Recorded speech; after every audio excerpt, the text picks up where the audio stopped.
తిరుపతి జిల్లా రైల్వే కోడూరు రాజకీయాల్లో ఒక మహిళా ప్రభుత్వ ఉద్యోగి వ్యవహారం సంచలనంగా మారింది. ఎమ్మెల్యే అరవ శ్రీధర్ లక్ష్యంగా చేసుకుని బ్లాక్ మెయిల్కు పాల్పడుతున్నారంటూ ఆయన తల్లి అరవ ప్రమీలమ్మ ఇచ్చిన ఫిర్యాదు ఇప్పుడు చర్చనీయాంశమైంది.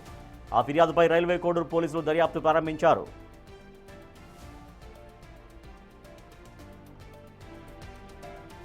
ప్రభుత్వ ఉద్యోగి హర్షవీణ ఎమ్మెల్యేను వేధింపులకు గురి చేస్తోందని, ఫోటోలు వీడియోలతో బ్లాక్ మెయిల్ చేస్తోందని ఈ నెల 7న ప్రమీలమ్మ పోలీసుల్ని ఆశ్రయించారు. దీనిపై దర్యాప్తు చేపట్టిన రైల్వే కోడూరు పోలీసులు హర్షవీణపై నాన్ బెయిలబుల్ కేసులు నమోదు చేశారు.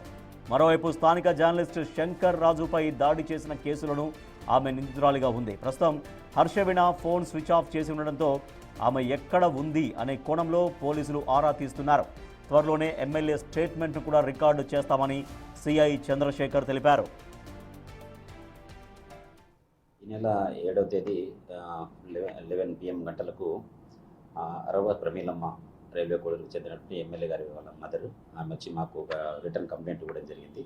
హర్షవీణ అనే ఒక అమ్మాయి వాళ్ళ కొడుకు ఎమ్మెల్యే గారిని చాలా రోజుల నుంచి బ్లాక్మెయిల్ చేస్తూ ఫిజికల్ ఇల్లీగల్ కాంటాక్ట్స్ ఉన్నాయని చెప్పి తన వద్ద వీడియోలు అవన్నీ ఉన్నాయి, అవన్నీ బయట పెడతామని చెప్పి 25 కోట్లు డబ్బు ఇస్తే నేను అవన్నింటినీ మాఫీ చేస్తానని చెప్పి ఫ్రీక్వెంట్గా వాళ్ళ ఇంటికి పోవడము, వాళ్ళతో ఫోన్లు మాట్లాడడం, మెసేజ్లు పెట్టడము ఇవన్నీ చేస్తూ మానసికంగా హింసిస్తానని చెప్పి పోలీస్ కంప్లైంట్ ఇవ్వడం జరిగింది.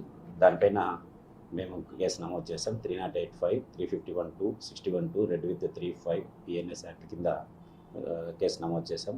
ఆ రోజు నుంచి ఈ కేసులో ఆమె ఇచ్చినటువంటి కంప్లైంట్లో ఏమేమి ఆధారాలు ఉన్నాయి, మెసేజెస్ అయితేనేమి, లేకపోతే వాయిస్ రికార్డింగ్లు అయితేనేమి, ఎవరెవరు సాక్షులు ఉన్నారు అని ఈ కంప్లైంట్ కంటెంట్స్ ప్రకారం మేము కేసు దర్యాప్తు చేస్తూ నిజాలు బయటకు తీయడానికి కేసు దర్యాప్తు చేస్తున్నాం. కేసు దర్యాప్తులో ఉంది.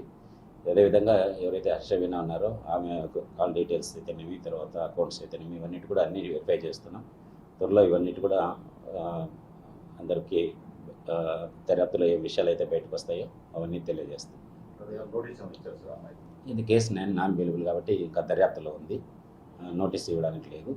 కాకపోతే ఆమెకి నోటీస్ అంటే ఆమె దగ్గర ఏం ఆధారాలు ఉన్నాయని చెప్పి మేము అడగాల్సి వస్తుంది. కేసులో దర్యాప్తు భాగంగా ఆమెకి నోటీస్ ఇస్తాం. ఏమనంటే మీ దగ్గర ఏమన్నా నువ్వు ఏదైతే ఆరోపణలు ఇవి చేస్తున్నావో అవన్నీ కూడా ఇవ్వడానికి మేము నోటీస్ ఇస్తాం. ఆమెకు రిటర్న్గా ఇచ్చి మీ దగ్గర ఆధారాలు ఏమన్నా ఉంటే మాకు ఇవ్వమని చెప్తాం. ఆమె ఇచ్చేదాన్ని బట్టి ముందుకు